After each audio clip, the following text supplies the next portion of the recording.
acquired at the trade deadline, Karras, George, and Terrence Mann. Just what are some of the things that each of those players have brought this team? Well, rather than talk about them individually, I'll talk about them collectively. I think they've all played in the league, the veterans for one thing, and that experience, I think, not only valuable on the floor, but is valuable in the locker room, the practice settings. Obviously, they're all different players, but as much as anything, I think every one of them helps our group and lifts us in different ways. What did you make of your defense on the night when it was kind of a mixed bag overall, especially in the first half? Yeah, I think the first quarter, the second quarter we were much better. I thought they were loose and they were making shots, and there was too many shots that weren't contested. They may make them anyway, but having to shoot over a hand is different. We had some breakdowns in pick and roll. We knew it would be a heavy pick and roll game, where our bottom weak side defender, wasn't in the right position. I think you saw Williams. That's where we got a couple dunks. Thought we did a good job of cleaning that up. You can recall there was one play where Dyson was right there. We stole the ball. Anytime we play against, center like Williams that's got that level of athleticism, you have to be in the right position. It's going to be tough. And then there was a stretch late where we fouled. And I thought that hurt us. So, combination of things. I thought we were pretty good in transition. Other than some live ball turnovers, we were able to run off our mistakes offensively. Coach, speaking of those turnovers, you all were able to force 21 tonight, up to 25 points off those 21 turnovers. Just talk about the aggressive nature of you all's defense tonight, being able to create so many turnovers.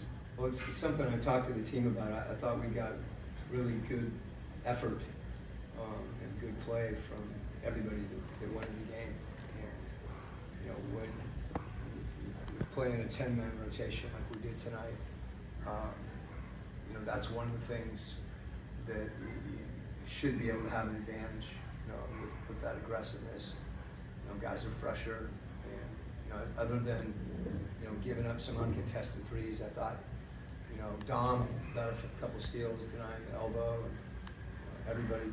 I thought the ball pressure was solid, and we didn't overextend or gamble. The guys were in the right spots. They were focused. Question about Zach. What has changed in his game since October? Subtle changes.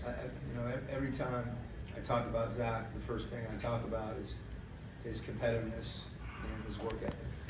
And I think those two things, have driven his improvement. He's balanced when he shoots the ball. He's shot it great. The last month and a half.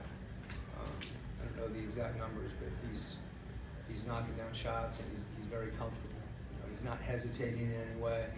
And I think the other thing is he's realizing even more. He can really run, and as he's played more and more, he's impacting the game in transition situations, which I would also think is similar to his cutting. The thing that he's been consistent on is he always, and he was on LaMelo Ball tonight. He takes various matchups with his versatility. Some of it is just as you go through the league and you get a chance to play a team of players more than once, you settle in a little bit, and I think the progress that he's made is significant, and I'm confident he's going to keep doing it. And what kind of young man he is in life? I'm sorry? What kind of a young man he is in life? The competitiveness to me is a big thing. You don't always, he's not the most demonstrative, but you'll see moments where you get a look into what's going on inside him. Two other things that I think, he's incredibly coachable. And it's always good to see a player that's passionate about the game and also unselfish. And I think that unselfishness shows itself on the court when everybody gets to watch him, and it shows itself in practice and off the court as well. He's got a great way about him. And, anytime all your teammates like playing with you, it's usually a pretty high character guy, and that's what he is. Coach, with Trey not having an ideal shooting night, what can you say about his ability to have a career night from the free throw line? Yeah, the shots he was getting early, I thought he was taking good shots. He was turning down some of those shots in the second half and keeping his dribble alive and finding people. And I think the more, Trey doesn't necessarily define himself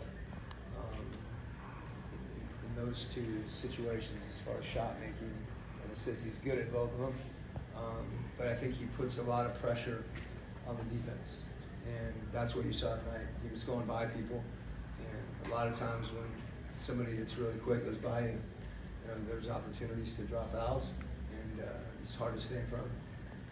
Coach, you mentioned the 10-player rotation a moment ago. This was kind of competitive. What did you see from putting those pieces together like that tonight? Let me add one more thing, and I'll get to that question. I don't know how many of you guys are aware that Trey was in a position last game to break a free throw record, and it was a situation where the probability of us losing the game, if he made it, was incredibly low. That said, he hit a half-court shot this year, and you never know what happens. So he missed that free throw, and that impacted his streak. But he started another one. So it goes a little bit to kind of the focus and toughness. And I think coming off the bench, no matter how many minutes you're playing, or even guys that are starting the game and coming in, coming out, it takes a certain mentality, and there's a level of unselfishness that takes place too. You didn't see guys coming out of the game. Everybody would like to play every minute, but I think these guys right now really support one another, and that gives you confidence when you do come in the game, and the person you're coming in for, is encouraging you to play well.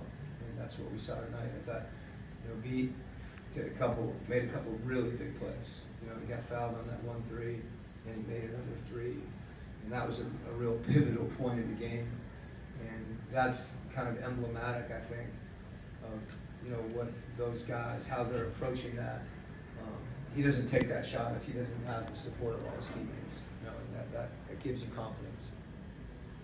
Coach, it's another win for you tonight. Do you have the impression that your team is still learning, still growing? Absolutely. When we play teams and you watch film of games early in the year and you see only one player on the court that's currently on your roster or healthy at one point in time, it's indicative of some of the ups and downs that we've had. Guys coming in and out of the lineup. But I think our guys have handled it incredibly well. And regardless of who's out there, who's injured, who's not here, the guys that are on the floor, it's their opportunity to improve. And, I've talked about a long runway and a team trying to get better throughout the course of the season.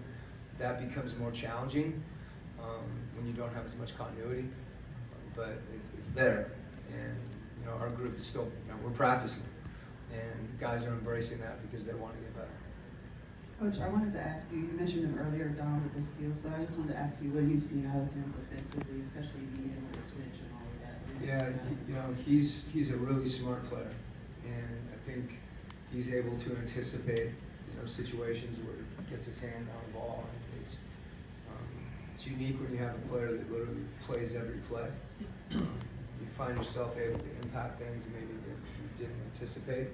And as far as the switching goes, when you're not put in that situation all the time. And I think one of the most difficult things is to stay in front, but also not to foul. And he's able to do both those things right now. It's really good. Thank you, Coach. Okay.